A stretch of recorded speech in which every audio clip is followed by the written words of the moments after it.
ሰላም ጤና ይስጥልን ውድ ተመልካቾቻችን እንደምን ሰነበታችሁ። ይህ ሳምንታዊው አገልጋይ ዝግጅታችን ነው። የአገልጋይ ፕሮግራም የአዲስ አበባ ከተማ አስተዳደር የፐብሊክ ሰርቪስና የሰው ሀብት ልማት ቢሮ ከአዲስ ሚዲያ ኔትወርክ ጋር በመተባበር ዘወትር ሐሙስ ምሽት በቀጥታ ስርጭት ወደ እናንተ የሚያደርሰው ፕሮግራም ነው። በዚህ ዝግጅት የሴክተር የስራ ኃላፊዎች መጥተው በእናንተ በአድማጮችና ተመልካቾቻችን የሚቀርብላቸውን የስልክ ጥያቄዎች ብሎም ያዘጋጀናቸውን ጉዳዮች ምላሽና ማብራሪያ የሚሰጡበት ፕሮግራም ነው። እንደተለመደው ዛሬ አንድ ተቋም ላይ ቆይታ እናደርጋለን። በዛሬ ዝግጅታችን ትኩረት የምናደርግበት ተቋም ደግሞ የአዲስ አበባ ከተማ አስተዳደር የኢንዱስትሪ ልማት ቢሮ ነው። የኢንዱስትሪ ልማት ቢሮ በአዋጅ ቁጥር 84/2016 ዓ.ም ምን ተግባራት ተሰጡት የሚለውን እናስተዋውቃችሁና ወደ ዕለቱ እንግዳ ጋር ተነጋግረን ወደ ውይይታችን ነው የምናልፈው። እስኪ አዋጅ ቁጥር 84/2016 ዋና ተግባራትን በተመለከተ ያስቀመጣቸውን ነጥቦች ስንመለከት አንደኛው የአምራች የኢንዱስትሪ ልማት ለማፋጠን የሚረዱ ተቋማዊ ስትራቴጂ ስልቶችን፣ ፕሮግራሞችን፣ ፕሮጀክቶችን፣ የድጋፍ ማዕቀፎችን፣ መመሪያዎችና እቅዶችን የማዘጋጀት የመገምገምና ተግባራዊ የማድረግ ኃላፊነት የዚህ የኢንዱስትሪ ልማት ቢሮ ነው። በሁለተኛ ደረጃ የሚቀመጠው በከተማ ውስጥ ለሚገኙ አነስተኛ መካከለኛና ከፍተኛ አምራች ኢንዱስትሪዎች እንዲሁም ለግል አምራች ኢንዱስትሪዎች ድጋፍና ክትትል ያደርጋል። ተደራጅተው ለሚሰሩ ስራ ላይ ያሉ ከጥቃቅን ወደ አነስተኛ የተሻገሩ አምራች ኢንዱስትሪዎችን ከስራና ክህሎት ተረክቦ ድጋፍና ክትትል የማድረግ ሌላው ተልዕኮ ነው። በሶስተኛ ደረጃ ስንመለከት ከሚመለከታቸው አካላት ጋር በመቀናጀት ለአምራች ኢንዱስትሪዎች አስፈላጊ የሰለጠነ የሰው ኃይልና የግብዓት አቅርቦት ለማሟላት የሚያስችል ስልትን የመቀየስ ተልዕኮ ወስዷል። በአራተኛ ደረጃ ደግሞ አምራች ኢንዱስትሪዎች ለማበረታታት በጥናት ላይ የተመሰረተ የማበረታቻ የእውቅናና ሽልማት ስነ ስርዓት ይዘርጋል። ይህም ተልዕኮ ነው። በሌላ መልኩ ስንመለከት ደግሞ የአምራች ኢንዱስትሪ ምርታማነታቸውን ለማሳደግና ተወዳዳሪ እንዲሆኑ ከዩኒቨርሲቲዎች ከጥናትና ምርምር ተቋማትና ከሌሎች ባለድርሻ አካላት ጋር በቅንጅት የመስራት ተልዕኮም የዚህ ተቋም ኃላፊነት ነው። በስድስተኛ ደረጃ ስንመለከት ደግሞ ለአምራች ኢንዱስትሪ የመረጃና የምክር አገልግሎቶች የሚሰጥ የአሰራር ስርዓት ይዘረጋል፣ ተፈጻሚነቱን ይከታተላል። ሌሎችም ወደ ስምንተኛ ማየት እንችላለን። አምራች ኢንዱስትሪዎች ከአነስተኛ ወደ መካከለኛ ከመካከለኛ ወደ ከፍተኛ የእድገት ደረጃ እንዲሸጋገሩ የመረጃ የማጥራት ስራና የመስራት ብቁ የሆኑትን የእድገትን የደረጃ የምስክር ወረቀት የመስጠትም የዚሁ ተልዕኮ ነው። ወደ ተወሰኑትን አለፍ ያልኩ ላስቀምጥ። እንግዲህ ተቋሙ ወደ 23 የሚደርሱ ስልጣንና ተልዕኮች ነው በዚህ አዋጅ የሰጠው። ለምሳሌ 15ኛውን ብንመለከት ለአምራች ኢንዱስትሪዎች የመረጃ የቴክኖሎጂ መረጣ፣ የድርድር፣ የኮሚሽን ድጋፍ የመስጠት የዚህ ተቋም ተልዕኮ ነው። በ17ኛ ደረጃ ለአምራች ኢንዱስትሪዎች በአካባቢ ጥበቃና የአረንጓዴ ልማት የተቀመጡ መስፈርቶችን እንዲያሟሉ ሁኔታዎችን የማመቻቸት ድጋፍና ክትትል የማድረግ ክፍተት ያለባቸው አምራች ኢንዱስትሪዎችን ለሚመለከቱ አካል የማሳወቅም የዚሁ ተቋም ተልዕኮ ነው። ወደ መጨረሻዎቹ ካለን ሰዓት አንጻር በአምራች ኢንዱስትሪዎች የካይዘን ፍልስፍና በመተግበር አሰራራቸውን አዘምነው ቀልጣፋ ውጤታማ አገልግሎት እንዲሰጡ ምርትና ምርታማነት እንዲያሳድጉ የሚያስችል የሙያ ድጋፍ የማድረግም የዚሁ ተቋም ተልዕኮ ነው። ዛሬ በአገልጋይ ዝግጅታችን ገባ ብለን የምንፈትሸው የአዲስ አበባ ከተማ አስተዳደር የኢንዱስትሪ ልማት ቢሮ ነው። አብራችሁን ቆዩ። ካፍታ ቆይታ በኋላ እንመለሳለን። ተከታተሉን።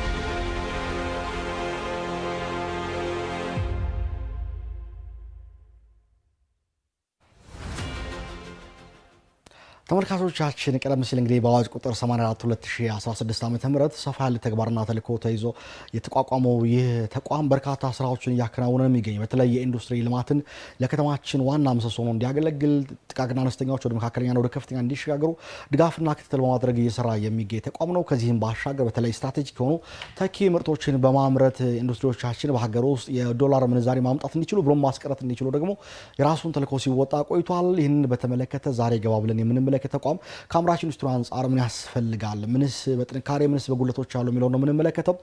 ይህንን በተመለከተ ሊያብራሩልን የተገኙት ደግሞ በቢሮ ኃላፊ ደረጃ የኢንዱስትሪ ቢሮ የአምራች ዘርፍ ኃላፊ የሆኑት አቶ ጳውሎስ ኩሳናቸው ምሽቱን ከኛ ጋር ያሳልፋሉ። አቶ ጳውሎስ እንኳን ደህና መጡ። እንኳን ደህና ቆያችሁ። መልካም። ዛሬ እንግዲህ ከእርሶ ጋር ነው ተቋም ጋር ቆይታ የምናደርገው። በተለይ ስለ ኢንዱስትሪ ልማት ቢሮ ቀደም እንደተመለከቱት በአዋጅም መጀመሪያ ላይ የተሰጣችሁ ተልዕኮ ስናይ ዋናው ተልዕኮ አምራች ኢንዱስትሪ ልማት ለማፋጠን የሚረዱ ተቋማዊ ስትራቴጂዎችን፣ ስልቶችን፣ ፕሮግራሞችና ፕሮጀክቶችን የድጋፍ ማዕቀፎችን ተግባራዊ ማድረግና ያስቀምጣል ተግባራዊ ማድረግ ነው ብሎና ከዚህ አንፃር ቢሮ ምን ተግባራትን አከናወነ ምንስ ውጤት አገኘ የሚለውን የመነሻ እናደርገው። አመሰግናለሁ። ተቋሙ በአዲስ መልክ ኢንዱስትሪ ቢሮ ሆኖ ከተዋቀረ በኋላ የተለያዩ ፖሊሲዎችን በአገር ደረጃ ያወጡትን መነሻ በማድረግ በተቋሙ የምንሰጣቸው አገልግሎቶች አሉ። አምራች ኢንዱስትሪዎች ውጤታማ እንዲሆኑ ለማድረግ በተለይ በ1994 ዓመተ ምህረት የወጣው የኢንዱስትሪ ፖሊሲ በአገር ደረጃ ከተሻሻለ ወዲህ አዲስ አበባም እንደ ከተማ አስተዳደር ኢንዱስትሪ ቢሮ ተደራጅቶ አገልግሎት መስጠት ጀምረናል። በዚህም በዋናነት የምንሰጣቸው አገልግሎቶች የመስሪያ ቦታዎችን ችግር መፍታት እንዲሁም ደግሞ የመሰረተ ልማት ችግሮች ከሚመለከታቸው ተቋማት ጋር በመሆን ለአምራቾች የመሰረተ ልማት ችግሮችን በተለይ የውሃ፣ የመብራት፣ የመንገድ ችግሮችን መፍታት እንዲሁም ደግሞ የፋይናንስ ችግሮችን የብድር አቅርቦት የመሳሰሉትን ከኢንዱስትሪ አንፃር የሚነሱ ችግሮችን መፍታት ከዛም ውጪ የገበያ ትስስርን በመፍጠር ኢንዱስትሪዎች ተጠቃሚ እንዲሆኑ የማድረግ ስራዎች በተቋማችን የሚሰሩ ናቸው። የአምራች ኢንዱስትሪዎች የማምረት አቅም ልኬት በመለካት ኢንዱስትሪዎች ያሉበትን ደረጃ የማወቅም አንዱ ለተቋሙ የተሰጠው ተግባር ነው። ሌላው የካይዘን ተግባር አገልግሎት ምርትና ምርታማነታቸው በጥራት እንዲሆን ለማድረግ ቅድም በአዋጁ በተጠቀሰው መሰረት እነኚህና የመሳሰሉ ድጋፎችን በመስጠት በከተማችን የሚገኙ አምራች ኢንዱስትሪዎች ውጤታማ እንዲሆኑ በተለያዩ ፓኬጆች ድጋፍና ክትትል እያደረግን እንገኛለን። መልካም። እንግዲህ ቀደም ብዬ ካነሷቸው ነጥቦች መካከል አንደኛው አምራች ኢንዱስትሪዎችን በመስፈርቱ መሰረት በየዓመቱ ሽግግር ማድረግ ዋናው የእናንተ ተቋም ተልእኮ ነው። በተለይ ከጀማሪ ጀምሮ እስከ ከፍተኛ ኢንዱስትሪ እስኪሄዱ ድረስ ባለፉት 6 ወራት ስንመለከት በየዓመቱ በርከት ያለ ቁጥር ያላቸው ኢንዱስትሪዎች ናቸው የሚሸጋገሩትና ወደ 33 የሚደርሱ ኢንዱስትሪዎች የእድገት ደረጃ ሽግግር ፈጽሞ ተመልክቻለሁና እንደው እንዲያነሱ የፈለግኩት ይህ ሽግግር ሂደት በአዲስ አበባ ከተማ አስተዳደር ወይም በከተማው የሚፈልገውን የኢንዱስትሪ ልማትን ከማፋጠንና ብሎም አምራች ኢንዱስትሪዎች አቅምን ከማጎልበት አንጻር ምን አቅም ፈጠረ? ሽግግሩ ምን ውጤት የታየበት ነበር? ምን ውጤት ማስመዝገብ ቻለ የሚለውን ያብራሩልን። እንግዲህ ለአምራች ኢንዱስትሪዎች ሽግግር ስናደርግ ካላቸው ካፒታል ከፈጠሩት የስራ እድልና አሁን ካላቸው አቅም አንጻር ደረጃ እድገት እየሰጠን እንገኛለን። በተለይ ከጥቃቅን ወደ አነስተኛ የመጡትን ከአነስተኛ ጀምሮ ያሉትን ነው ድጋፍ እናደርገው። መካከለኛና ከፍተኛ አምራች ኢንዱስትሪዎች አሉ። በካፒታላቸው ከፍ ሲሉ የሚሰጣቸው ድጋፍም በዛው ልክ ስለሆነ በየደረጃው ካፒታላቸው ከፍ ባለ ቁጥር የቀጠሩት ሰራተኛ ቁጥር ይታያል። ማለትም ስራ እድል የፈጠሩበት እና አጠቃላይ ከአቅማቸው አንጻር የተለያዩ የድጋፍ ማቀፎች ውስጥ እንዲገቡ አምራች ኢንዱስትሪዎችን ደረጃ እድገት በመስጠት እንዲሸጋገሩ የማድረግ ስራዎች ናቸው የሚሰሩ። እንደው አቶ ጳውሎስ እንዲያነሱልኝ የፈለግኩት ይህ ሽግግሩ ምርትና ምርታማነትን በመጨመር ለዜጎች የስራ እድል በመፍጠር አዳዲስ ቴክኖሎጂዎችን በማስተዋወቅ ምን ውጤት የተገኘበት ነበር? 33 አምራች ኢንዱስትሪዎችን አሸጋግረናል ሲባል በምን መለኪያ ነው? ምን ውጤት ተመዝግቦባቸው ነው? ለከተማዋ ምን አበረከቱ? የኔ ጥያቄ። አመሰግናለሁ። በተለይ አምራች ኢንዱስትሪዎች ደረጃ እድገት ስናሳድጋቸው ከከተማ አንጻር የሚያመርቱት በተለይ ወደ ውጭ ኤክስፖርት የሚያደርጉት ምርቶች አሉ። በዚህ ኤክስፖርት ሲያደርጉ የተሻለ ውጤት ሲገኝ ይሄንንም ካስገኙት ዶላር አንጻር እንዲሁም ደግሞ ስትራቴጂክ የሆኑ ምርቶችን በአገር ውስጥ በማምረት ከውጪ የሚገቡ ምርቶችን እዚሁ በማስቀረት ረገድ የሚያመርቱት የምርት መጠን አለ። ይሄንን ከፍ እያደረጉ ይገኛሉ ማለት ነው። በተለይ እንደ አዲስ አበባ በተለይ ከውጪ ከዚህ በፊት የምንገዛቸው ምርቶች የተማሪ ዩኒፎርም፣ የተለያዩ የጸጥታ አካላት የሚጠቀሟቸው ከጫማ ጀምሮ ያሉ አጠቃላይ ዩኒፎርሞች ከውጪ የሚገቡት በአገር ውስጥ እንዲቀርና እዚሁ አምራቾች እንዲያቀርቡ የማድረግ ስራዎች ተሰርቷል። ገበያ እድል በመፍጠር ማለት ነው። እንዲሁም ደግሞ በተለይ ከቆዳ ጋር በተያያዘም የቆዳ ምርቶችን በሀገር ውስጥ በማምረት በሀገር ውስጥ ምርት ዜጎች እንዲጠቀሙ የማድረግ ስራዎች በብዛት ይሰራሉ ማለት ነው። ከዚህ ጋር ተያይዞ አምራች ኢንዱስትሪዎች የተለያዩ ቴክኖሎጂዎችን በመጠቀም በተለይ ማሽነሪ የሚያመርቱት አምራች ኢንዱስትሪዎች በሀገራችን እየተበራከቱ መጥተዋል። የተለያዩ ማሽኖችን ከሌሎች ሀገሮች በመኮረጅ የተለየ ምርት በማምረት በተለይ ከመኖ ማምረቻ የቡና ማቀነባበሪያ ማሽኖችን ከዚህ በፊት ከአውሮፓና ከኤዥያ ሀገሮች ከቻይና የሚጫኑት እዚሁ ሀገር ውስጥ ባሉ አምራቾች በማምረት አገር ውስጥ ላይ ያሉ የአምራች ኢንዱስትሪዎች የቡናን የማቀነባበር ስራዎች የመኖ ማቀነባበር የተለያዩ ደግሞ የግብርና ምርቶችን ከአጨዳ ጀምሮ ያሉትን ማከናወን የሚችሉ የተለያዩ ማሽነሪዎችን በአገር ውስጥ ማምረት ይችላል ማለት ነው።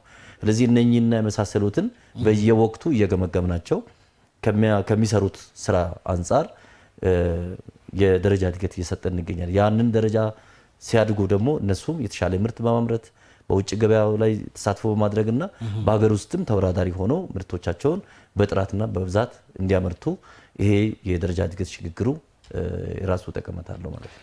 አቶ ጳውሎስ አንድ ጥያቄ ላንሳ። እቅዳችሁን ስመለከተው ወደ ከፍተኛ 13 ማሻገር የታቀደ ቢሆንም 3 ብቻ ነው ማሻገር የተቻለው።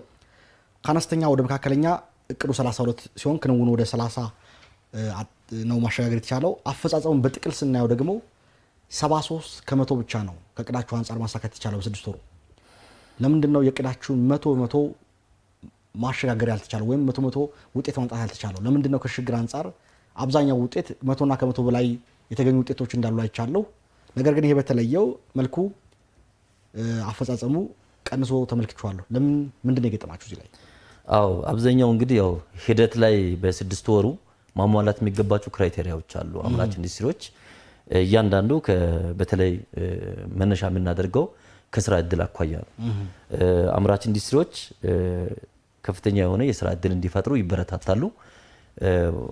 ካፒታላቸውን ብቻ ሳይሆን የምናየው የስራ እድሉንም ጭምር ስለሆነ ከስራ እድል አኳያ እነኚህን ክራይቴሪያዎችን እስከሚያሟሉ ድረስ፣ ሁለተኛ ደግሞ ካፒታላቸውን በጨመሩ ቁጥር ነው ይሄን ስራ የምንሰራው ማለት ነው።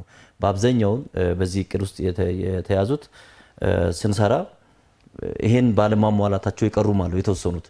ብዙዎቹ ያው ባለበት ለመቆየት አዝማሚያም አለ ለመሻገር ያለ መፈለግ ምንድነው ነው እዚህ ላይ ግልጽ እንዲያደርጉት የፈለኩት መሻገሩን ያዘገየው የነሱ መስፈርት አለማሟላት ብቻ ነው ወይስ የናንተ ክትትልና ድጋፍ አለመኖር ነው? አጥርተው እንዲል ፈልጋለሁ። አዎ ይሄ አንደኛ የነሱ ያለ መፈለግም አለ።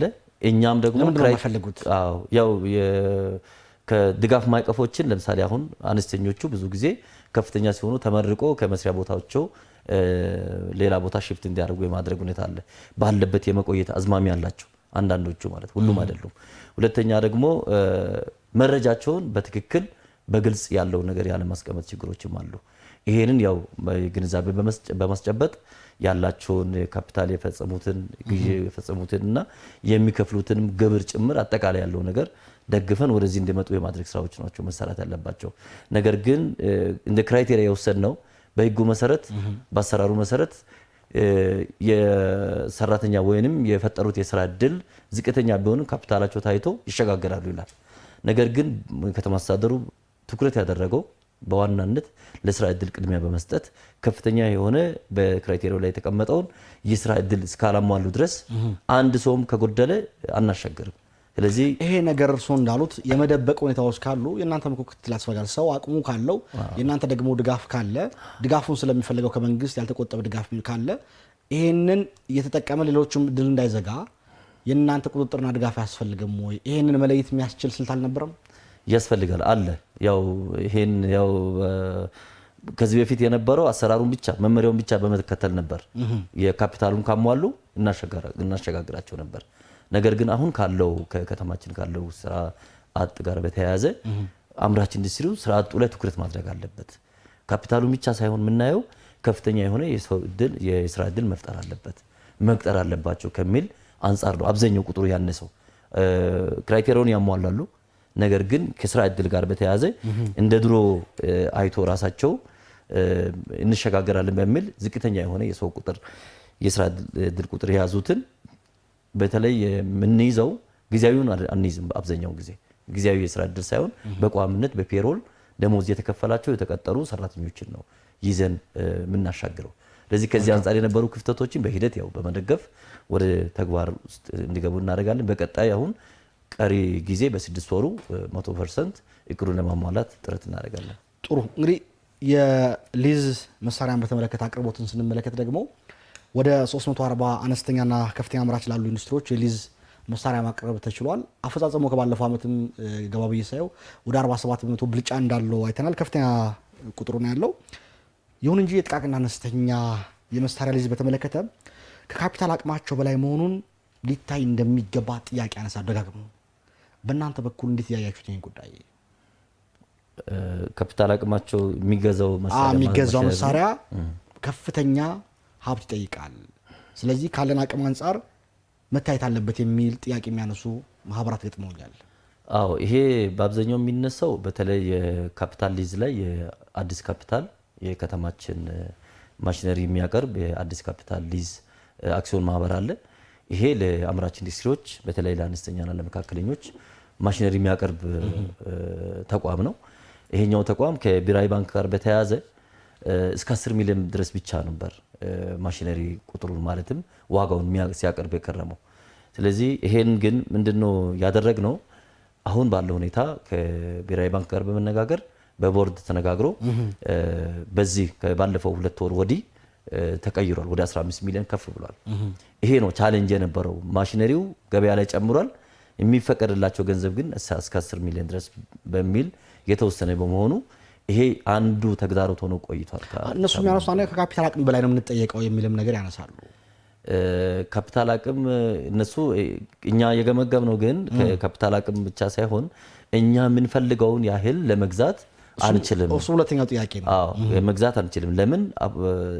የተገደበ የካፒታል መጠን ስላለ እኛ የምንጠይቀው ማሽነሪ ከ10 ሚሊዮን በላይ ሲሆን መግዛት ስለማንችል ይሄ በ10 ሚሊዮን የተገደበው ይነሳና እኛ የምንፈልገው መምጣት አለበት በሚል ነው። ሁለተኛ የሚገዛላቸው ማሽነሪ በሚፈልጉት ደረጃ ከሙያቸው አንጻር እና ደግሞ ከአቅማቸው አንጻር ታይቶ ነው የሚጠይቁት። መጀመሪያ ስልጠና ተሰጥተናቸው የሚፈልጉት መክፈል የሚችሉት ማስያዣ ማቅረብ በሚችሉበት ደረጃ አሰልጥነን በዛ ልክ ነው የሚጠይቁት። ግን አብዛኛው ከአምራች የሚመጣው ጥያቄ አሁን እንዳልኩት የማሽነሪው ዋጋ 10 ሚሊዮን ብር ብቻ ስለተገደበ የሚፈልጉትን ማሽነሪ መግዛት አልቻለም። ከዚህ የተነሳ ተጠቃሚ ያልሆኑም የሚል ጥያቄ ነው ያላቸው። ይሄን ግን ለማስተካከል በብሔራዊ ባንክ ደረጃም ተነጋግሮ የከተማው ይሄን ተቋም የሚመራ ቦርድ መመሪያን በማሻሻል እስከ 15 ሚሊዮን ስለሆነ አሁን ይሄኛው ችግር ተፈቷል ማለት ነው። መልካም። እስኪ አንድ ቪዲዮ እንመልከት ከተመልካቾቻችን ጋር።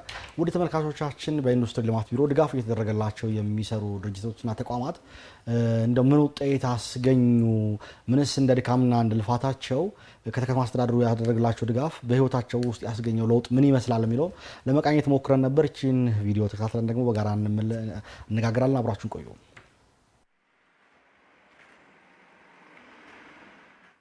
አሁን ተኪ ምርቶችን አሁን ሸሚዞችን፣ ቲሸርቶችን፣ ቁምጣዎችን የተለያዩትን ነገር ሁሉንም እንሰራለን። ዘርፉ ላይ ያለ ትኩረት ጥሩ ነው። ያው መልሽ ባዛሮች ላይ ምናምን እንድንሳተፍ ያደርጉናል። ያው ጥሩ ነገር ላይ ነው ያለው።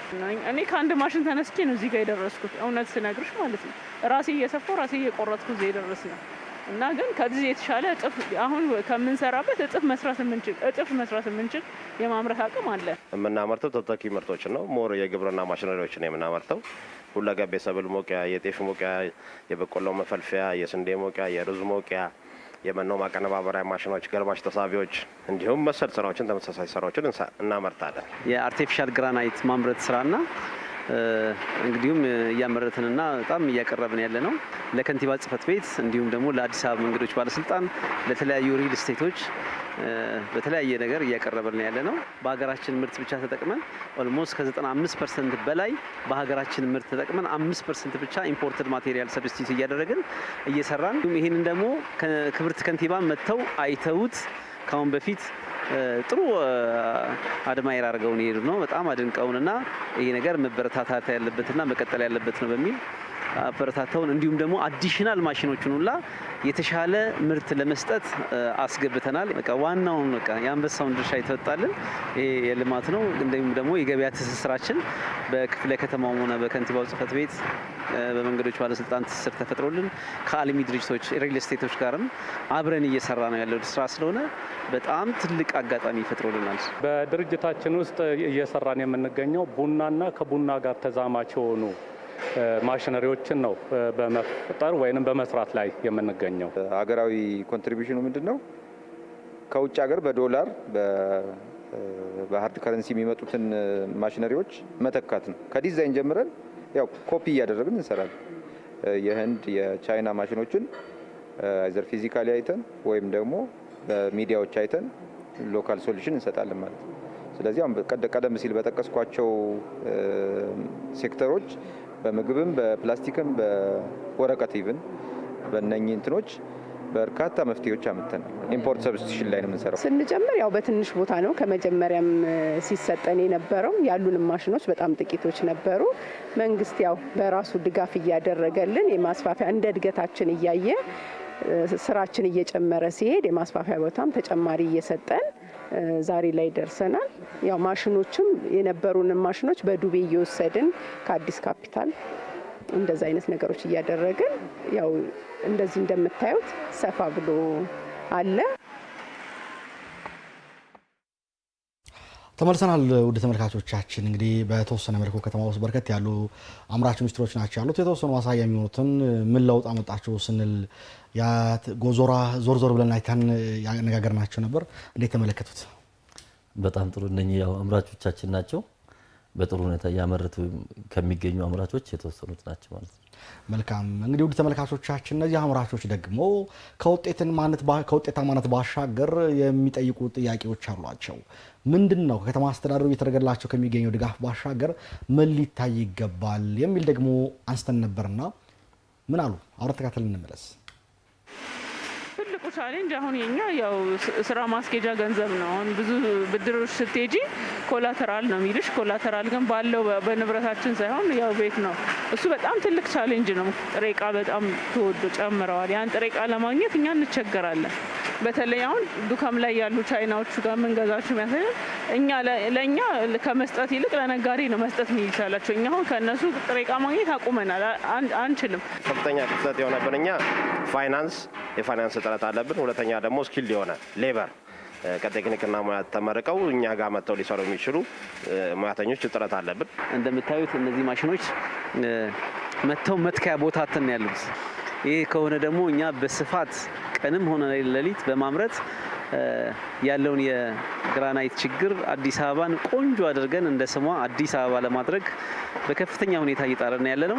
የገበያ ትስስር አሁን ምርቱ በደንብ መታወቅ አለበት። በደንብ ገበያ ትስስር ማርኬቲንግ ላይ ቆንጆ ምርት አምርተናል። ከውጭ ሰውም የግንዛቤ እጥረት የሀገር ውስጥ ምርት የማበረታት ግንዛቤ እጥረት ስላለ መሰለኝ ብዙ የገበያ ትስስር አይነት ቢዘጋጅ። እህል እንደ ልባችን ማግኘት አልቻልንም። ደላሎች ከደላሎች ጋር ነው እስካሁን ድረስ በቃ እንትናችን ከደላሎች ጋር ነው። ኢፌሳር ይመጣል ተመልሶ ይሄዳል። ለምን ማአት ቆሻሻ ማአት ድንጋይ እየሞሉ ነው የሚያመጡት እና እሱ እንደ ልባችን ሄደን ማግኘት አንችልም። ሲጀመር እኔ ሁሉ ሞክሬ ነበረ ገጠር ሁሉ አንድን ገበሬ እንትን ለማሳደግ ማለት ነው ሞክሬ ነበረ። ግን ማን ያደርሰኛል? እዛ ማንም ሰው ያደርሰኝ። ኢምፖርት ኤክስፖርት እናደርግ ነበረ አሜሪካን እና እስካሁን ድረስ ይለምኑናል። ዲሲ በየስቴቱ ማለት ነው። ለምን እኛ እዛ ስለነበርም ማለት ነው። ከዛ እንኳን እዛ ልትልክ ይቅርና እዚህ ላለው እንኳን አይደረስም፣ በተአምር አይደረስም። ስለዚህ በቃ አቆምን። እስቲል ይፈልጋሉ፣ ውጭ ያሉትም ይፈልጋሉ፣ ግን አንችልም። ይሄ ማሽነሪ አምራቾቹ እነዚህን ጥሬ ዕቃዎች የሚያገኙበት መንገድ ወይ ኢምፖርት የሚያደርጉበት መንገድ ቢመቻች ኢንዱስትሪውን የበለጠ ይሰፋል። ከዚህም ሀገር አልፎ ደግሞ ወደ ውጭም ኤክስፖርት ይደረጋል። 4 ፒላሮች ናቸው በእኛ አመለካከት። የመጀመሪያው የማምረቻ ቦታ ነው። ሁለተኛው ፋይናንሲንግ ነው። ሶስተኛው የገበያ ትስስር ነው። አራተኛው ቴክኒካል ትሬኒንጎች ናቸው። ቴክኒክን በተመለከተ አዋቂ ሰው ገበያ ላይ ያለ ወይ ነው። በተለይ ግን ይህንን ሴክተር እየጎዳ ያለው የቦታ እና የፋይናንስ ኢሹ ቦታ ለምሳሌ ከዚህ ከ5 ዓመት ጋር ምናምን የተያያዘ ሴፍ ሆኖ ስቴብል ሆኖ ያለ መስራት ኢሹ አለ። እኛ በየስብሰባው እንሰጣለን ሀሳባችን። ለምሳሌ ልክ ለትሬዲንግ እንደሚደረገው ወዲያው አክሰስ ያደረግነውን ፋይናንስ ወዲያው ሬፕሊኬት አድርገን መመለስ እንችላለን በትሬዲንግ። ይሄኛው ግን በጣም የራሱ ጊዜ የሚወስደው ጊዜ አለ። ማሽነሪ ስናመርት ሁሉን ነገር ተሟልቶልን ልክ ከውጭ መጥተው በኤፍዲአይ መጥተው እንደሚሰሩ ሰዎች አሟልተን ብንጀምር ኳሊቲም የሱ ትይዩ ኢፌክት ነው። የገንዘብ ያለን ካፒታል ኢፌክት ነው። ኳሊቲ ፍጥነት የሱ ኢፌክት ነው። ያ ስለሌለን የተወሰነ የራሱ ጊዜ የሚወስደው ጊዜ አለ። ስለዚህ ፋይናንሲንግ በተለይ ለኛ አይነት ሴክተሮች አነስተኛ ኢንተረስት እና ቶለሬት የሚያደርግ በደንብ የተወሰነ ጊዜ የሚሰጥ ፎይታ ጊዜው ሰፋ ያለ ብድር ያስፈልጋል። ስለዚህ እነኛ አራቱ ማነቆች አሉ። በተለይ ግን የማምረቻ ቦታና ፋይናንስ ክሪቲካል ናቸው። ወደ ተመልካቾቻችን ተመልሰን ተገናኝተናል። እንግዲህ በዘርፍ አሉ የሚሏቸውን ችግሮች ናቸው ያነሱት። መስመር ላይ ስልክ ስላለ ስልክ እንቀበልና በተነሱ ጉዳዮች ላይ እንነጋገራለን።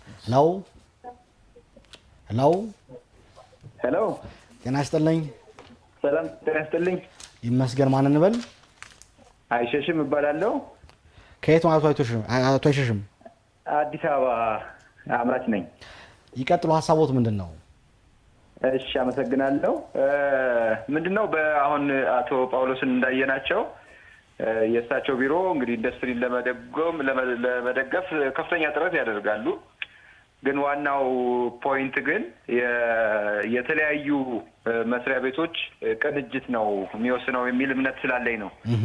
ያለ ቅንጅት ብዙ ለውጥ ማምጣት አይቻልም።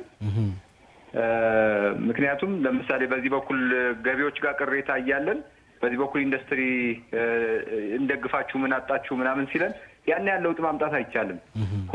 ሁሉም የመንግስት መስሪያ ቤቶች ሁሉም አካል ኢንዱስትሪ ማለት ኢትዮጵያን ሊቀይር ሊደግፍ የሚችል ነው ብሎ ሙሉ እምነት ያስፈልገዋል ወይም የጋራ እምነት ያስፈልጋቸዋል የሚል እምነት አለ።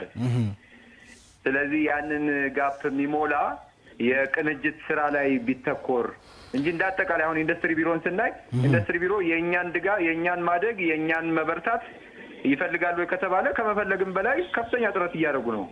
ግን ይቅርታ አቶ አይሾሽም ግልጽ እንዲያደርጉልኝ ይፈልጋለሁ። ከቅንጅት አንጻር ለምሳሌ ገቢዎችን አንስተዋል። ምንድነው የገጠማችሁ ነገር? ጥያቄው ምላሽ ማግኘት እንዲችል በደንብ እዚህ ላይ ገለጽ አድርገው ቢነግሩን። ገቢዎችን ለምሳሌ ስንወስድ የ5 ዓመት የ6 ዓመት ታሪክ ወደ ኋላ እየሄዱ አገር ውስጥ እንግዲህ ቴክኖሎጂ ምንድነው ገቢዎች ራሱ አነስተኛ ቴክኖሎጂ በመጠቀሙ ምክንያት እኛ ክፍተት ቢኖርብን ያንን ፔናላይዝ ማድረጊያ ብቻ ነው እየሆነ ያለው። በርካታ ድርጅቶች የሚዘጉት ያው በገቢዎች ጥያቄ ነው። ያልታሰበ ቀደም ብሎ ያልታየ የተከማቸ ክፍተት ከነ ቅጣት ይመጣል። ፍራስትሬት እያደረገ ኢንዱስትሪው ወደ ኋላ ይመለሳል ማለት ነው። ከዛ ውጪ ደግሞ እንደዚህ የገቢዎች ብቻ ሳይሆን ለምሳሌ የፋይናንስ አክሰስ ኢትዮጵያ ላይ የለም። ምክንያቱም ኢንዱስትሪ ቶለሬት የሚያደርግ የፋይናንስ አቅርቦት ነው የሚፈልገው። ረጅም ጊዜ ፎይታ፣ አነስተኛ ኢንተረስት ሬት እነኝን ታሳቢ ያደረገ እስከሌለ ድረስ በጣም ይከብደናል ማለት ነው። መልካም፣ ስለደወሉ ከልብ ነው የምናመሰግነው። እሳቸው ምላሽ ይሰጡበታል። አቶ ጳውሎስ ወደ እርስዎ ልመለስ።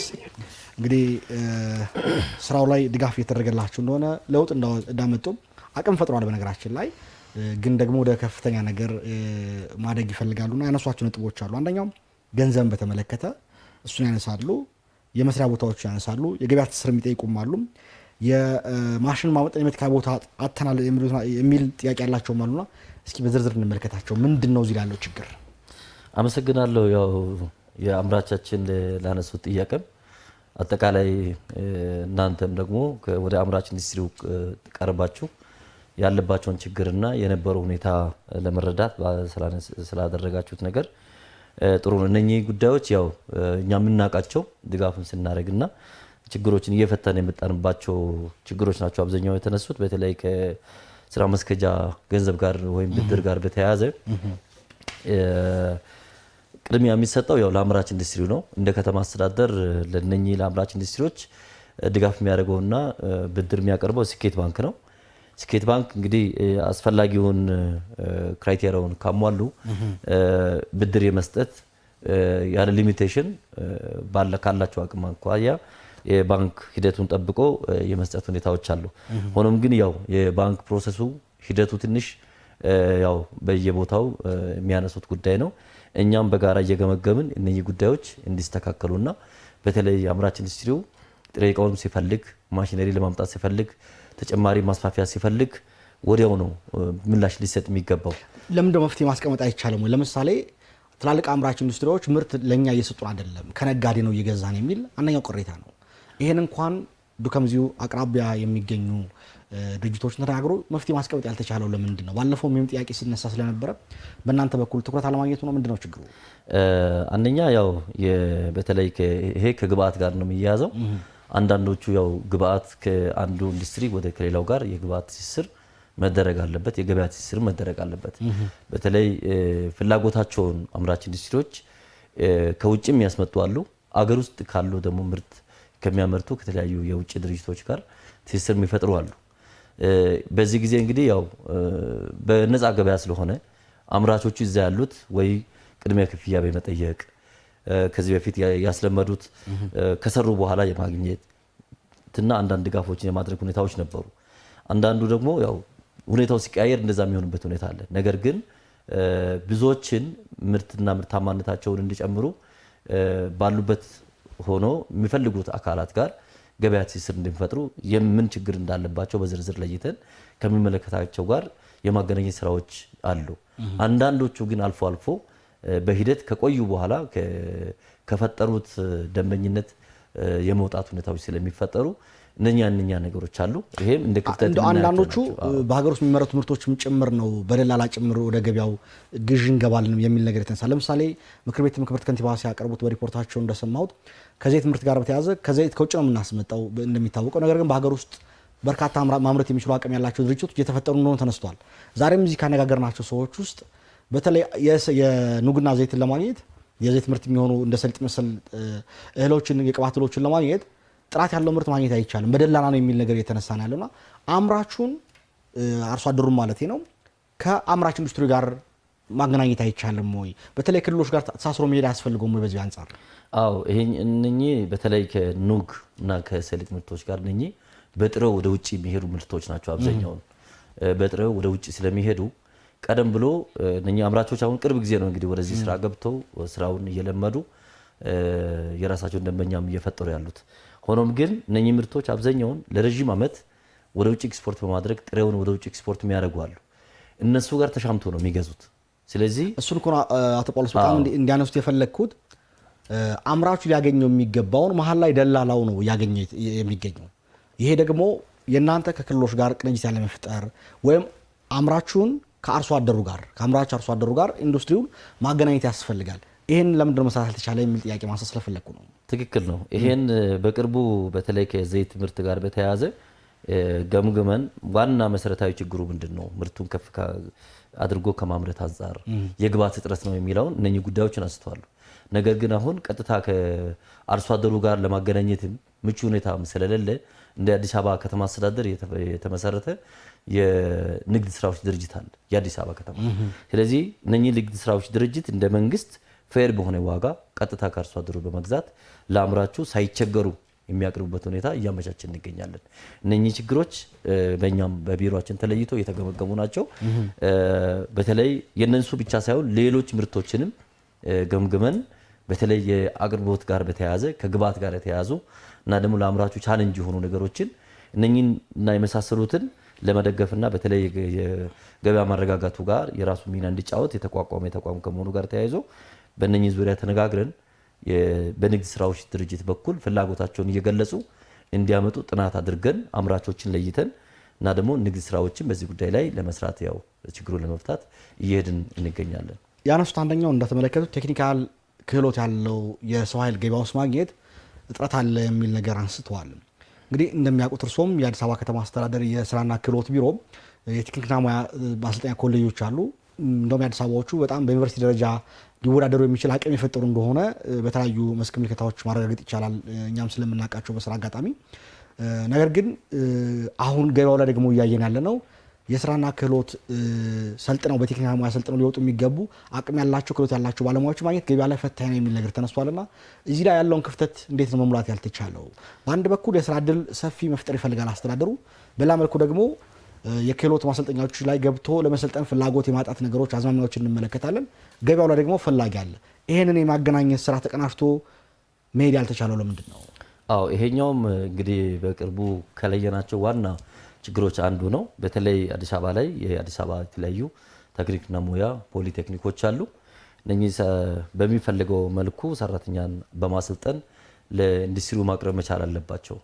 ከሱ ጋር ተያይዞ የቴክኒክና ሙያ ላይ የነበረው ሁኔታ በቂ ባለመሆኑ አሁን ከአስቱ ዩኒቨርሲቲ ጋር ከአዲስ አበባ ሳይንስና ቴክኖሎጂ ዩኒቨርሲቲ ጋር በመገናኘት በተለይ ከዩኒቨርሲቲ ሲወጡ በሚወጡና ሌሎችም በዘመናዊ በሆነ ቴክኖሎጂ እዛ ዩኒቨርሲቲ ላይ ተደግፎ ሰልጥኖ ከኢንዱስትሪው ጋር የማገናኘት ስራዎች ተጀምሯል። ብዙዎች አሁን ስልጠና ላይ ያሉ አሉ። በቅርቡ በተለይ በማሽነሪ ዘርፍ ላይ ክፍተቶች አሉ። ሌሎች በጨርቃ ጨርቅ ላይም ያሉ ክፍተቶች አሉ። እነኚህን ለማሟላት በተለይ ሲኦሲ ወስዶ ተዘጋጅቶ ነው መግባት ያለባቸው። ስለዚህ ረጅም ጊዜ የስልጠና ጊዜ ወስዶ እየሰለጠኑ ያሉ አሉ። ይህም እንደ አንድ ችግር የተወሰደና ቢሮ በትኩረት በቀጣይ የሚሰራው ተግባር ነው ማለት ነው። መልካም። ከፋይናንስ ጋር የተያያዘውን ብናነሳ ጥሩ ይመስለኛል። እርስዎም ነክተውታል። ፋይናንስ እያቀረበልን የሚገኘው ስኬት ባንክ ብቻ ነው። ከስኬት ባንክ ውጭ ያሉ ሌሎች ባንኮች አስፈላጊውን ትብብር እያደረጉ አይደለም የሚል ጥያቄ ያነሳሉ። በተለይ የፋይናንስ ጉዳይ እርስዎም አንስቶታል። ወደ 15 ሚሊዮን ብር ከፍ ማለት ይችላል፣ በተለይ ከሊዝ ፋይናንስ ጋር በተያያዘ። ነገር ግን ሌሎች ባንኮችን ለምንድን ነው የነዚህ አምራች ኢንዱስትሪዎች በአንድ በኩል ኢትዮጵያ ታምርት የሚል ንቅናቄ በከተማም በአገር አቀፍም ያደረግን በቂ የሆነ ኢንቨስትመንት እንዳያደርጉ የፋይናንስ እጥረት ተግዳሮት የሚሆነው እስከ መቼ ነው? ሌሎች ባንኮች ለምንድን ነው ይሄን መተባበር የማይችሉት? በተለይ ማኒፋክቸሪንግ ኢንዱስትሪ ላይ የሚሰሩ አምራቾችን የፋይናንስ ጉዳይ እየፈተናቸው ነውና እዚህ ላይ ያሉት ምላሽ ምንድን ነው? በጣም ጥሩ። ይሄ በተለይ ስኬት ባንክ ላይ ብቻ ከምንጠለጠል ሌሎች ባንኮችም እንደ ሀገር ለአምራች ኢንዱስትሪው የተሰጠውን ትኩረት ግንዛቤ ውስጥ በማስገባት ሌሎችም አምራች ኢንዱስትሪዎች እንዲደግፉ በተለይ በቅርቡ ከአንድ ወር በፊት የሁሉም ባንኮች ፕሬዝዳንቶችን አዲስ አበባ ላይ ያሉትን በሙሉ በመሰብሰብ ውይይት አድርገናል። አንደኛ የህጉ አሰራሩን በሚፈቅደው መሰረት ቅድሚያ በመስጠት አምራች ኢንዱስትሪዎች ከነሱ ጋር ኮኔክት እንዲያደርጉና ጥያቄ ባቀረበው ቁጥር ለማስተናገድ ከነሱ ጋር ሰፊ ውይይት በማድረግ የፋይናንስ ችግሮች ከዚህ በኋላ መነሳት የለባቸውም፣ በተቻለ መጠን ሁሉም ባንኮች ለአምራች ኢንዱስትሪ ቅድሚያ ሰጥቶ በጥያቄያቸው መሰረት ማስተናገድ አለባቸው የሚለው ላይ ተግባብተናል። ሆኖም ግን ከዚህ በፊት የነበረው ክፍተት አብዛኛውን የተለመደው አምራች መግባባቱ ብቻ አይደለም። በነገራችን ላይ ይቅርታ አቶ ጳውሎስ ይህን ጥያቄ ማንሳት የምፈልገው ባንኮቹ ብዙ ጊዜ እናደርጋለን የሚል ነገር ፕሮሚስ የመግባት ነገሮች እናያለን። በተጨባጭ ወደ ተግባራዊ ሁኔታ ሲመጣ ግን የመንግስት የፖሊሲ አቅጣጫ መሆንም መቻል አለበት። የአዲስ አበባ ከተማ አስተዳደር ተጽዕኖ ማሳደር የሚችል አካል እንደመሆኑ መጠን ኢንዱስትሪዎች ላይ ኮላተራል ነው እየተደረገ ያለው ንብረት ነው ያላቸው እና ይሄ መደረጉ በራሱ ተጽዕኖ እየፈጠረብን ነው የሚል ጥያቄ ስለሚነሳ እንዴት ነው እያያችሁት የምትገኙት? ንብረት ማድረግ አይቻልም? የግድ ቦታና የሆነ ነገር መሆን አለበት ወይ ብድሩን ለማግኘት? ይሄ እንዴት ነው መፍትሄ የሚያገኘው? አዎ የፖሊሲ ባንኮች በተለይ ለአምራች ኢንዱስትሪ ለብቻ የተቋቋመ ባንክ የለም። ቢሆንም እንኳን በተለይ እንደ ፖሊሲ ባንክ የሚያገለግለው ስኬት ባንክ ነው። እነኚህ ጉዳዮች ላይ ከቦታ ጋር በተያያዘም ከሚይዙት ኮላተራል ጋር በተያያዘ አስተማማኝ የሆነ የስራና የመስሪያ ቦታ ሁኔታዎች ካሉ በስኬት ባንክ ቀጥታ ያበድራል። ሆኖም ግን ሌሎች ባንኮች አሰራሩን የባንክ ሲስተሙን ተከትሎ ነው የሚያደርጉት። ያም ሆነ ይህ ግን እነኚህም ቢሆኑ አምራች ኢንዱስትሪው የሚያመርተውን ምርት ለገበያ የሚያቀርበውን የፈጠረውን የስራ እድል ያለበትን ሁኔታ ካዩ እኛም ድጋፍ ደብዳቤ ጽፈን ወደ ብድሩን በቀላሉ የሚያገኙበት ሁኔታ መመቻቸት አለበት በሚል ላይ ረጅም ጊዜ ውይይት አድርገናል። ይሄ የቆየ ነው። አሰራሩ የቆየውን ለማስተካከልና ወደ መስመር ለማስገባት ያው የተወሰነ ጊዜ መውሰዱ አይቀርም።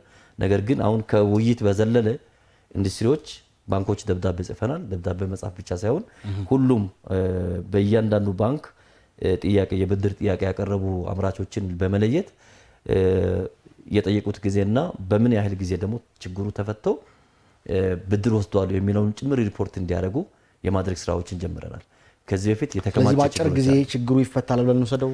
አዎ ይፈታል። በእርግጥ ባለፈው አመትም እዚህ ላይ ከምክትል ቢሮ ኃላፊ መጥተው ተናግረን ነበር። ችግሩ ቀጣይ ሆኖ የመጣውና በሌላ ጊዜ ስንገናኝ ችግር ተፈቶ እንደሚገኝ ተስፋ አድርጌ እንለፈው። የቦታ ጉዳይ ማንኛው ነው? የከተማ አስተዳደሩ እንግዲህ አዲስ አበባ ያለው ቦታ ውስን እንደሆነ ይታወቃል። ሀብቱም ጥቂት ነው። እሱ በአግባቡ ለመጠቀም ጥረት እየተደረገ ነው የሚገኘው። ተደጋጋሚ የቦታ ጥያቄ እየተነሳ ነው የሚገኘው። በተለይ አቅም የፈጠሩትን የተሻገሩትን ለይቶ ወደ ስራ ማስገባት ከቦታ ጋር ያላቸውን ችግር መፍታት ያልተቻለው ለምንድን ነው? በቅርብ የተመረቀ የኢንዱስትሪ መንደር እንዳለ ይታወቃል። ነገር ግን እሱም ሙሉ ለሙሉ ተግባር የገባቸው አይደለም። ያለው ነገር እዚህ ላይስ ምንድነው የሚጠበቀው? አመሰግናለሁ። ከዚህ ጋር በተያያዘ በተለይ እንደተባለው የአዲስ አበባ ላይ የቦታ እጥረት አለ። ሆኖም ግን ያለውን በተገቢ ሁኔታ ለሚገባቸው ለመስጠት አሰራር አለው፣ መመሪያ አለው። በዛ አደረጃጀት መሰረት ቅድሚያ ማግኘት ለሚገባቸው አምራች ኢንዱስትሪዎች ቅድሚያ በመስጠት በእኛ ቢሮ እየተመለመለ በከንቲባ ደረጃ ታይቶ በካቢኔ እየተወሰነ መሬት እየተሰጣቸው ይገኛል። ሆኖም ግን ያው ሂደቱ ትንሽ ረዘም ያለ ነው። እኛ በደንብ ከስራ ዕድል ጋር በተያያዘ ስራ ዕድል ከፈጠሩት ጋር ካስገኙት ዶላርና እንደገና ደግሞ ተኪ ምርት ከማምረት አንጻር እና አጠቃላይ ያለውን ክራይቴሪያ በማውጣት በማወዳደር ቦታ ጥያቄ ላላቸው አካላት ጥያቄውን አቅርበን ምላሽ እየተሰጠ ይገኛል። ይሄ እንግዲህ በየአመቱ ከ20 እስከ 30 የሚሆኑ አምራች ኢንዱስትሪዎች የመስሪያ ቦታ ማለትም መሬት እየተሰጣቸው ይገኛል። ከዛ ውጪ ደግሞ መስሪያ ቦታዎችም በዛ መሰረት የመለመልን የመስሪያ ቦታ እጥረት ችግር ላለባቸው እየሰጠን እንገኛለን። ከዚህ ከቦታ ጋር በተለይ አሁን ዘንድሮ የተነሳው ረጅም ጊዜ ከዚህ በፊት 10 ዓመትም 5 ዓመትም 6 7 ዓመትም ያው አንድ መስሪያ ቦታ ላይ ያለው ጥቃቅንና አነስተኛ ተደራጅቶ ያለ አምራች ኢንዱስትሪ 5 ዓመት ቆይቶ ቦታ መልቀቅ አለበት ነው፣ ወደ ሌላው መሸጋገር አለበት ነው የሚለው። ስለዚህ ይህን ሳይሸጋገሩ የቆዩት ደግሞ ረጅም ጊዜ የወሰዱትን በህገወጥ መልክ ለሌላ ሶስተኛ ወገን ያስተላለፉና በአግባቡ ወደ ስራ ያልገቡ ከዘርፍ ውጪ ደግሞ የሚሰሩት ላይ ያው እነሱ እንዲወጡ በማድረግ ሌሎቹ አሁን ያሉበት ሁኔታ አጥንተን ምን መደረግ አለበት በሚለው ምናልባት ወደ በጋራ እንዲያለሙ እንደገና ደግሞ በፓብሊክ ፕራይቬት ፓርትነርሺፕ የሚባል አለ የመንግስትና የግል አጋርነት በሚል የተለያዩ አማራጮችን በማስቀመጥ ለውሳኔ ለከንቲባ አቅርበናል። ስለዚህ ይሄ ከንቲባ ጽሕፈት ቤትም በራሱ ሄዶ በማየት በርካታ ስራ ዕድል የፈጠሩ ትላልቅ ማሽነሪ ያሉትን 5 ዓመት ቢሞላቸውም እንኳን ምን መደረግ አለበት የሚለው ድጋሚም ጥናት ተደርጎ ውሳኔ እየተጠበቀ ይገኛል። በቅርቡ አንዳንዶቹ ወደ ኢንዱስትሪ ማደግ የሚችል አቅም ያላቸው ነው እያየን ያለ ነው። የመኪና መገጣጠሚያዎች የሚያመርቱ የመኪና አጠቃላይ ጭነቶች የሚያመርቱ አይተናል። ትላልቅ የኢንዱስትሪ ማሽኖች የሚያመርቱ አሉና እነሱን አቅማቸው ዓለም ያደገበት መንገድ እሱ ስለሆነ እሱን ታሳቢ ያደረገ ነገር ድጋፍ ማድረግ አያስፈልግም በእይታ ደረጃ? አዎ ይሄ ነው እንግዲህ ያው ከተማ አስተዳደሩም ክብርት ከንቲባም ጭምር የከተማው ከፍተኛ አመራሮች ተዘዋውሮ እነኛ አምራች ኢንዱስትሪዎች ያሉበት ሁኔታ አይተዋል። በማየት ምን መደረግ አለበት የሚለው መፍትሄ የሚሰጥ ውሳኔ ይወሰናል ብለን እንጠብቃለን። ስለዚህ ይሄንን ያው በጥናት ሌሎች የተለያዩ አካላትን ቀርበው አጥንቶ ለውሳኔ ያቀርቡበት ሁኔታ አለ። በቅርቡ ሲወሰን እነኚህ እንግዲህ ያው ከተማ አስተዳደሩ የሚያመርቱትን ወይ ይበተኑ ወይ እንደዚህ ይሁኑ የሚል ውሳኔ አይወሰንም። ነገር ግን ስትራቴጂካሊ የስትራቴጂክ ምርት የሚያመርቱትን በመለየት የውሳኔ አካል ሆነው ቀርቧል። በቅርቡ ውጤቱን እየጠበቅን እንገኛለን። ቀደም ያነሳው ጥያቄም አለ። በጣም ለይታም የሚያምር የኢንዱስትሪ መንደሮች ተመርቀዋል። ግዙፍ ኢንዱስትሪዎችን አምራቾች ሊያስተናግዱ የሚችሉና የነሱ ጉዳይስ በምን ደረጃ ነው እየታየ የሚገኙ በአሁኑ ወቅት ላይ? በጣም ጥሩ። ይሄ የከተማ አስተዳደሩ ለአምራች ኢንዱስትሪው በሰጠው ልዩ ትኩረት 93 ሄክታር ላይ በአቃቂ ቃሊቲ ክፍለ ከተማ የአነስተኛና መካከለኛ ኢንዱስትሪዎች የማምረቻ ቦታዎች ተሰርተዋል። በአራቱ ኒው ዘርፎች በጨርቃጨርቅ ቆዳና ጨርቃጨርቅ፣ በኬሚካልና ኮንስትራክሽን፣ በአግሮ ፕሮሰሲንግ፣ በእንጨትና ብረታ ብረት በእነኚህ በሁሉም በአራቱም ዘርፎች ላይ ግንባታው እየተጠናቀቀ ይገኛል። የመጀመሪያው የኬሚካልና ኮንስትራክሽን የእንጨትና ብረታ ብረት ተጠናቆ ለአገልግሎት ለማስተላለፍ ዝግጅት ላይ እንገኛለን። የጨርቃጨርቅ የቆዳና ጨርቃጨርቅ ኦልሬዲ 100% እየተጠናቀቀ ይገኛል። አንድ ላይ በቅርቡ ጥያቄ ላቀረቡት በዚህ አይነት ሁኔታ ምርት ለሚያመርቱ አምራች ኢንዱስትሪዎች እናስተላልፋለን ማለት ነው። ምን ያህል ለሚገባቸው ነው ለመስጠት እየሰራችሁ የምትገኙት? ምናልባት እዚህ ላይ ብልሹ አሰራር እንዳይሆን ጥንቃቄ ያስፈልገዋል። ቦታውን ማየት እንደተቻለ በጣም ዘመናዊ ነው። አቅም መፍጠር የሚችል ወደ ኢንዱስትሪ የሚደረገውን ጉዞ ጭምር የሚደግፍ ነው ብዬ ነው የማስበውና ይሄ ነገር ለሚገባቸው ለሚሰሩ ለመስጠት የእናንተ ክትትልና ድጋፍ ምን ይመስላል? በጣም ጥሩ። ይሄ ስትራቴጂክ የሆኑ ምርቶችን አገራዊ ፋይዳ ያላቸውን ኤክስፖርት ላይ ስታንዳርድ የሆነ ምርት የሚያመርቱትን የተሻለ እያመረቱ ነገር ግን የመስሪያ ቦታ ችግር ያለባቸው ተከራይቶ የሚሰሩ ነገር ግን ከፍተኛ የሆነ የውጭ ምንዛሬ እያስገኙ ያሉት የሀገር ውስጥም በተለይ ተኪ ምርትን በማምረት ረገድ ከፍተኛ የሆነ ውጤት እያስገኙ ያሉትን በከፍተኛ ጥንቃቄ አሰራር አዲስ አሰራር በማዘጋጀት በዛ መሰረት አሁን አሰራሩን ኦሬዲ ዴቨሎፕ አድርገናል። በዛው መሰረት ተመልምሎ ተወዳድሮ ነው እዛ ቦታ የሚገቡት። ስለዚህ ያ በልዩ ሁኔታ የሚሰጣቸው በስታንዳርዱን የጠበቀ ምርት የሚያመርቱት ቅድም እንደጠቀስኩት ኤክስፖርት የሚያደርጉ አገር ውስጥም ደግሞ ተኪ ምርት በማምረት ረገድ ከፍተኛ ውጤት እያስመዘገቡ ያሉና እነኚህን ያወጣናቸው በመመሪያ መሰረት የሚያሟሉትን ለብቻ ተወዳድሮ የሚገቡበት ሁኔታ ነው የሚፈጠረው። በቅርቡ እሱን እናስተላልፋለን ማለት ነው። ይሄ እንግዲህ 93 ሄክታር ቀላል አይደለም። በዚህ ላይ አሁን ደግሞ በከተማ አስተዳደር ደረጃ በልዩ ሁኔታ ሌላ ቦታም ለአግሮ ፕሮሰሲንግ ትልቅ ኢንዱስትሪ የዘይትና ሌሎች የአግሮ ፕሮሰሲንግ ምርቶች የሚመረቱበት ቦታ ተዘጋጅቶ ስራ ኦሬዲ ወደ ስራ እየተገባ ይገኛል ማለት ነው። መልካም አቶ ጳውሎስ፣ ሌላ ላንሳውን ፈልገው ድጋፍ እየተደረገ ነው በተለይ በልዩ ልዩ መልኩ።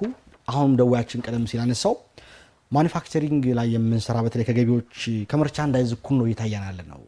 እኛ በተለይ በሀገር ውስጥ የምንሰራው የምናመርተው መበረታታት ካለበት ድጋፍ ልናገኝ የሚገባ ሲሆን በተለይ በገቢዎች በኩል ልናደርገኝ የሚገባውን ከዚህ ከግብር እፎይታና መሰል ጉዳዮች ጋር በተያያዘ ከመርቻንዳይዝ ጋር እኩል እየታየን የሚል ጥያቄ ተደጋጋሚ ይነሳልና የእናንተ ማኔጅመንት የሚሆን አስተዳደሩ ይህን ጉዳይ እንዴት ነው እያየው የሚገኘው? ተደጋጋሚ በመድረኮችም ጭምር ጎልቶ የሚሰማ ድምጽ ነው። አዎ እንግዲህ ይሄ ያው ሁሉም አምራች ኢንዱስትሪዎችም ዜጎች ያው ሰርቶ ለሀገር ግብር መክፈል አለባቸው። ከዛ ባለፈ ግን ከአሰራር ውጪ ያሉ የሚሰሩ ጫና የሚፈጠርበት ሁኔታዎች ካሉ ከቢሮ የሚመለከተው ቢሮ ጋር በመነጋገር የተለየ ጫና የሚደረግበትና ከአሰራር ውጪ ከመመሪያ ውጪ የሚደረጉ ነገሮች ካሉ በሂደት እንፈታለን። በተለይ አምራች ኢንዱስትሪዎች ያው በከተማችን ጠንካራና ግንባር ቀደም ግብር ከፋዮች ከሚባሉት አንዱ ናቸው። በዚህ ረገድ ደግሞ የተፈጠረባቸው ምቹ ያልሆነ ሁኔታ ካለና ከተቋማት ያሉ ችግሮች ካሉ ይሄን ለመፍታት በጋራ አብረን ከተቋሙ ጋር ሰርተን የምንፈታ ይሆናል። አቶ ጳውሎስ፣ በሀገር ውስጥ የሚመረቱ ምርቶች በተወሰኑ ድርጅቶችና ወይም ግለሰቦች ሞኖፖላይዝ እንዳይሆኑ ምን አይነት ጥንቃቄ ታደርጋላችሁ? ተጋግሞ ይነሳል። የሚስማር ምርትን በተመለከተ በጥቂቶች ነው የሚገኘው የሚል ደጋግሞ ሲነሳ አደምጣለሁ በተለያዩ ቦታዎችና በተለይ አምራች ኢንዱስትሪ ኢትዮጵያ ታምር ስንል አንዴ ምርትና ምርታማነት የሚደግ ሲባል በበቂ ሁኔታ የተረፈረፈ ምርት ማምረትና ገበያውን በሚወስነ መልኩ ለፈላጊ ወይም ለሸማቹ ማቅረብ ነው። አንዳንድ ምርቶችን በሞኖፖላይዝ እንዳይያዙ በእናንተ በኩል ፍትሐዊነት እንዲፈጠር ምን አይነት ክትትል እየተደረገ ነው የሚገኘው? ይሄን ነገር እንዲያብራሩ ትፈልጋለሁ። አመሰግናለሁ። እነኚህ እንግዲህ ያው አንዳንድ ምርቶች ላይ በተለይ ውስን ሰዎች ብቻ ገበያው ላይ ተቆጣጥሮ ገበያውን እንዳያንሩት ክትትል እናደርጋለን። ሆኖም ግን በዋናነት ያው ዘርፉ ላይ የሚገቡ ሰዎች እንዲገቡ አዳዲስ ምርቶች ሲሆኑ በተለይ ዘርፉ ላይ ለመሰማራት የሚገቡ አካላት ያለምንም ከልካይ እንዲገቡ ነው የሚደረገው። የተወሰኑ አካላት ብቻ እንዲያመርቱ የተወሰኑት የሚከለከልበት አግባብ አይኖርም፣ የለም። ስለዚህ ምርቱን ሲያመርቱ ምናልባት ምስማርም ሊሆን ይችላል። እነኛ አይነት ምናልባት መረጃው በእኛ ዘንድ የለንም። ሆኖም ግን እንደዚህ አይነት ነገር ካለ ለብቻው አንዱ ብቻውን ገበያውን ተቆጣጥሮ የሚሰራበት ሁኔታ እንዳይፈጠር የግዢ ኤጀንሲ አለ። ገበያ ትስስርን ሲፈጠር ሁሉም እኩል እንደወዳደሩ ነው የሚደረገው።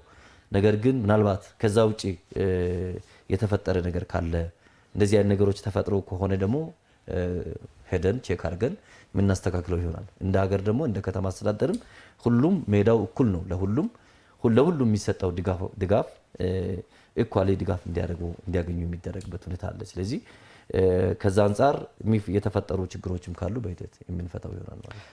መሰረተ ልማትን በተመለከተ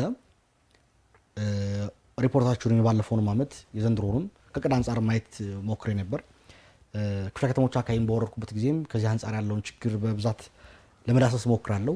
የመሰረተ ልማትን በተመለከተ አብዛኛ ችግሮችን ከመፍታት አንጻር በተለይ በውሃ በመንገድ የመሳሰሉትን ተፈተው እናያለን። አሁን የሚቀርቡ ጥያቄዎች ከመብራት ጋር የተያያዙ ጉዳዮች ግን አሁን መፍትሄ ያላገኙ እንዳሉ፣ የኃይል አቅርቦት ጥረት ያለባቸው እንዳሉ ያነሳሉ። በአንዳንድ ቦታ ላይ የውሃና የመንገድም ጉዳይ ችግሩ አሁንም ድረስ መፍትሄ አላገኝም ብለው የሚያቀርቡ ስላሉ በተለይ መሰረተ ልማት ላይ ምን ያህል ክትትል እየተደረገ ነው? ያለ መሰረተ ልማት አንድን ነገር ውጤታማ መሆን አይቻልም። መብራት፣ ውሃ፣ መንገድ በሌለበት ሁኔታ ላይ ስራውን ውጤታማ ማድረግ ስለማይቻል አፈጻጸሙ የተሻለ ነጥቦች እንዳሉ ማየት ይችላሉ። ነገር ግን ለምንድን ነው ችግሩን በዘላቂነት መፍታት አልተቻለው? ጥሩ ነው። እነኚህ አሁን በተለይ የመሰረተ ልማት ጥያቄዎች የኢትዮጵያ ታምርት ንቅናቄ አንዱና ዋናው ዓላማ አምራች ኢንዱስትሪዎች የሚያነሷቸውን የመሰረተ ልማት ጥያቄዎችን በቅርበት ለመፍታት ነው። እነኚህ ተቋማትን የውሃ፣ የመንገድ፣ የመብራት እና ሌሎች የፋይናንስ ተቋማትን በጋራ አብረን እየገመገምን እንድናስተካክል ነው ኢትዮጵያ ታምርት የንቅናቄ ፕሮግራሙ የተጀመረው። እነኚህ በየወሩ በየሳምንቱም እየተገናኙ የሚገመግሙት በእነኚህ ዙሪያ ላይ ነው እና እንደ አዲስ አበባ የውሃ ጋር በተያያዘ ብዙ አቶ ጳውሎስ ክብሮት ጋር ስልክ እንቀበልና በአነሳም ላይ እንነጋገራለን። እሺ። ሄሎ ጤና ይስጥልኝ። ጤና ይስጥልኝ። ማን እንበል? ሶላር ነኝ ከቴድሮስ። አቶ ሰላም ምንድነው ታሳቡ? ይቀጥሉ። ሶላር ነህ? አዎ። እንዴት ናችሁ? እንዴት አመሸህ ሶላር? ይመስገን ሰላም ነው። ይመስገን። አዎ። ድምጽ ስለቋረጠ ሌላ ስም የጠራውኝ ይቅርታ። መቀጠል ትችላለህ ሶላር። አይሰማም? ይሰማል። ቀጥል። እሺ፣ አመሰግናለሁ። እንግዳችንን ክብረት ይስጥልኝ በማለት ነው ጀምሮ አስተያየት የጥቃቅን አነስተኛ ዘርፍን ወደ መካከለኛ እድገት ውስጥ እንዲገቡ ያው የመጀመሪያው ተከታታይ ክትትል ይደረጋል። ከዛ በኋላ ደግሞ ወደ መካከለኛ እድገት እንዲመጡ ያላቸውን አቅም ታይቶ የሚሰጣቸው ደረጃ አለ። እዛ ላይ ብዙ ስራዎች ይሰራል ኢንዱስትሪ። ከዚህ በፊት ለምሳሌ የካይዘን ትግበራ የስራ ቦታ አቀማመጥ፣ ሴፍቲን በተመለከተ የገበያ ጥናት፣ የተለያዩ ስልጠናዎች፣ ክትትልና ድጋፍ እንደሚያደርግ አውቃለሁ። ከዛ ባሻገር ወደ መካከለኛ እድገት ሲሄዱ ከዚህ ቀደም ኢንዱስትሪ ውስጥ እንዲገቡ የቦታ ምቹነት የሚደረግ የቦታ ማመቻቸት በመንግስት ይሰጥ ነበረ።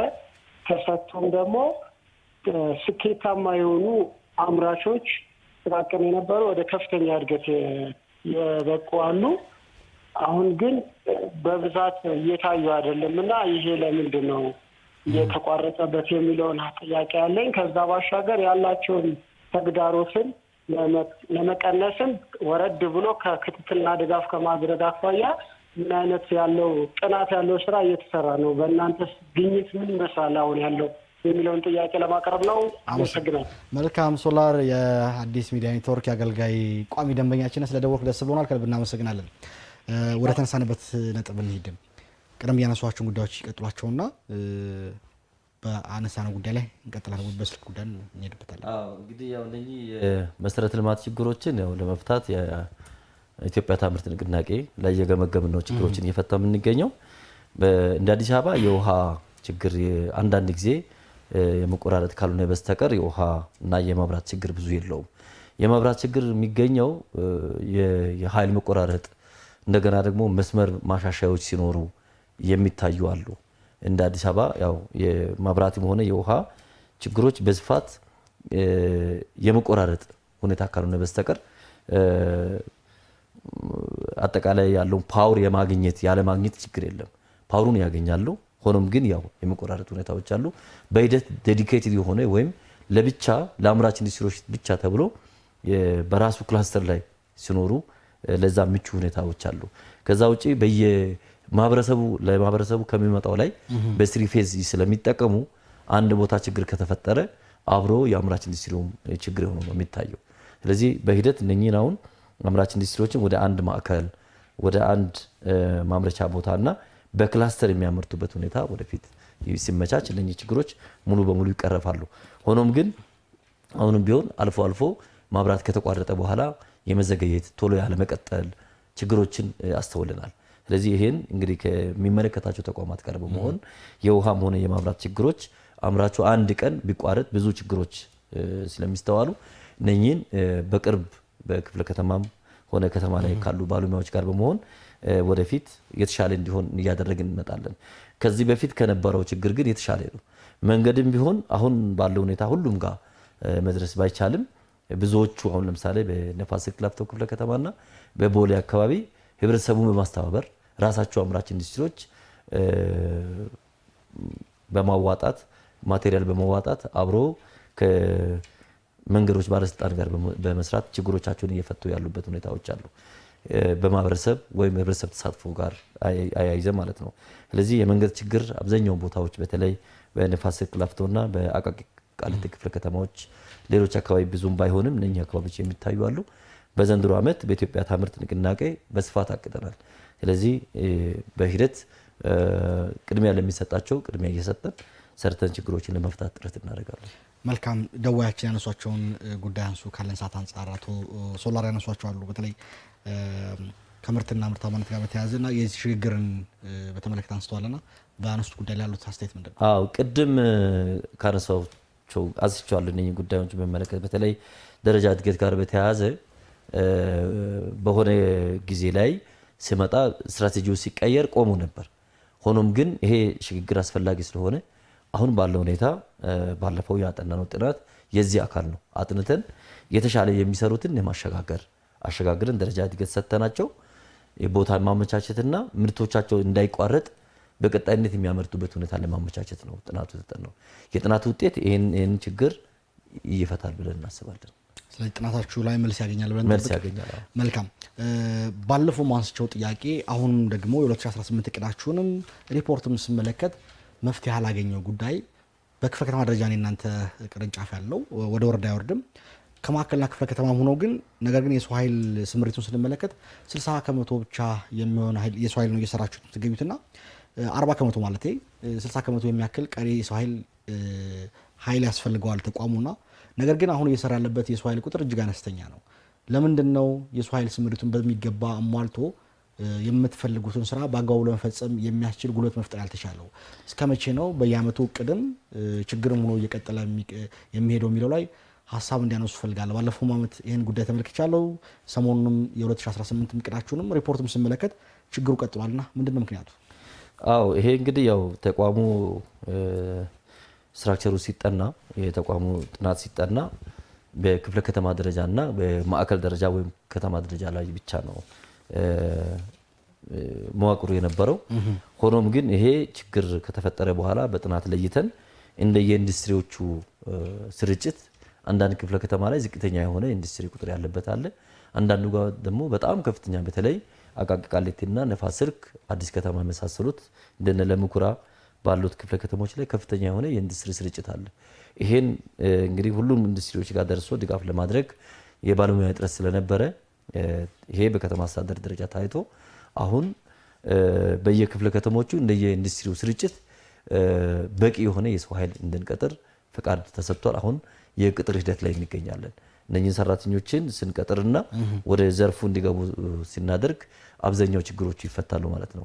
ግን በሂደት ተጠንቶ ግን ደግሞ በወረዳ ደረጃም የሚፈቀድበት ሁኔታዎች አሰራሮች ካሉ ያው አደረጃጀት ሁሉ የሚቀያየር ስለሆነ እሱን አይተን የማስተካከያ ስራዎች ምን ሰራ ይሆናል። ነገር ግን አሁን ለዚህኛው አሁን ላለው ችግር እንደ መፍትሄ የከተማ አስተዳደሩ ተጨማሪ የሰው ኃይል እንድንቀጥርና ሰፊ የሆነ ኢንዱስትሪ የሚደግፍ የሰው ኃይል እንዲገባ የማድረግ ስራዎችን ጀምረናል። በአጭር ጊዜ ችግሮችን እንፈታለን። አጠራርገ ምን መለከተው አንድ ደቂቃ ያህል የከተማ አስተዳደሩ በፌደራል ደረጃም ኢትዮጵያ ታምርት ኢትዮጵያ በሁሉም ዘርፍ ነው፣ በግብርናውም በማኑፋክቸሪንግ በልዩ ዘርፎችም ማምረት አለብን፣ ምርትና ምርታማነትን መጨመር አለብን የሚል የፖሊሲ አቅጣጫ ሆኖ በርካታ ስራዎች የተሰሩ እያየን ነው የሚገኘውና በቀጣይስ ምንድን ነው የዚህ የኢትዮጵያ ታምርትም ሆነ የአዲስ አበባ ታምርት ንቅናቄና እንቅስቃሴ ኢንዱስትሪዎቻችን ወደ ምንድን ነው የሚወስዳቸው? በተጨባጭ የዚህ እንቅስቃሴስ በከተማችን አጠቃላይ ኢኮኖሚያዊና ማህበራዊ ለውጥ ውስጥ ምን ድርሻ ነበረው የሚለውን ሀሳቦትን ቢያጋሩን በዚህ ላይ ጥያቄያችን ቋጭ። እጅግ በጣም አመሰግናለሁ። እንግዲህ ያው በሀገር ደረጃ የእድገት ቁልፍ ከሆኑ ሴክተሮች አንደኛው ኢንዱስትሪ ነው ከግብርና ቀጥሎ። በአዲስ አበባ ደግሞ ከፍተኛው ቦታ የሚይዘው ኢንዱስትሪ ነው። ስለዚህ ይሄን ዘርፍ ለማሳደግ በመንግስት በኩልም በከተማ አስተዳደር በፌደራልም በከተማ አስተዳደሩም ከፍተኛ ድጋፍ እየተደረገ ይገኛል። ይሄንን አሁን ቅድም የዘረዘርናቸውን ማነቆዎችን በመፍታት አምራች ኢንዱስትሪዎች ምቹ መደላደል በመፍጠር አሁን ከሚያመርቱት እጥፍ እንዲያመርቱ የበኩላቸውን ድርሻ እንዲጫወቱ በሀገሪቱ ኢኮኖሚና በከተማዋ ኢኮኖሚ ላይ የራሳቸውን ሚና እንዲጫወቱ ለማድረግ ቅድም የተነሱ በዝርዝር የተነሱ ችግሮችን አምራቹ የሚያነሷቸውን በፖሊሲ ደረጃ ደግሞ የተቀመጡትን ድጋፎችን አሟልተን በመስጠት እንደ ከተማ አስተዳደር በዚህ ዘርፍም ግንባር ቀደም በመሆን እንደ ሀገር የምናበረክተውን አስተዋጽኦ እንቀጥላለን። አሁን ባለው ሁኔታ አምራች ኢንዱስትሪዎች በከተማ አስተዳደሩ ደረጃ በተለይ የኢትዮጵያ ታምርት ንቅናቄ ስራዎችን ሁሉም አመራር፣ ሁሉም ባለድርሻ አካል ኢንዱስትሪ ማለት የተወሰነ ግለሰብ ብቻ የሚያየው አይደለም። ኢንዱስትሪ ባለቤቶችም ለራሳቸው ብቻ አይደለም፣ በርካታ የስራ እድል ይፈጥራሉ። እንደ ሀገር ኢኮኖሚ ላይ የሚጫወቱት ሚና ቀላል አይደለም። ስለዚህ ይሄንን ግንዛቤ ውስጥ በማስገባት የሚመለከታቸው የመንግስት ተቋማትም የግል ተቋማትም ሁሉም ባለድርሻ አካላት ህብረተሰቡ በልዩ ሁኔታ አምራች ኢንዱስትሪዎችን መደገፍ አለበት። በዚህም ውጤት እናመጣለን የሚል እምነት አለኝ። አቶ ጳውሎስ ኩሳ በቢሮ ኃላፊ ደረጃ የኢንዱስትሪ ቢሮ የአምራች ዘርፍ ኃላፊ እዚህ መጣው ከኛም ከአድማጮችም ከተመልካቾችም ለቀረቡ ጥያቄዎች ለሰጡ ምላሽ ማብራሪያ በተመልካቾችም ክልብ ማመሰግነው። በጣም ነው ማመሰግነው። እግዚአብሔር ውድ ተመልካቾቻችን ሳምንታዊ አገልጋይ ፕሮግራም የተከታተላችሁት ይመስል ነበር። ፕሮግራም በመምራት አብራችሁ የቆየሁት አላዛር መኮንን ከመላው የስቱዲዮ ባለሙያዎች ጋር በጋራ በመሆን ነው። እንግዲህ ውድ ተመልካቾቻችን አዲስ ሚዲያ ኔትወርክ ሳምንታዊው የአገልጋይ ፕሮግራም የፐብሊክ ሰርቪስና የሰው ሀብት ልማት ቢሮ ከአዲስ ሚዲያ ኔትወርክ ጋር በመተባበር የሚቀርብ ሳምንታዊ ዝግጅታችን ነው። በዚህ ፕሮግራም ላይ ለሚቀርቡ ሀሳቦችና አስተያየቶች ሁሉ ከልብ ነው የምናመሰግናችሁ አብራችሁን ስላላችሁ። ሳምንት በተመሳሳይ ሰዓት ሌሎች ተቋማትን ወደ እናንተ ይዘን እንቀርባለን። ምሽቱ ሰላም እንዲሆን ተመኘን። መልካም ጊዜ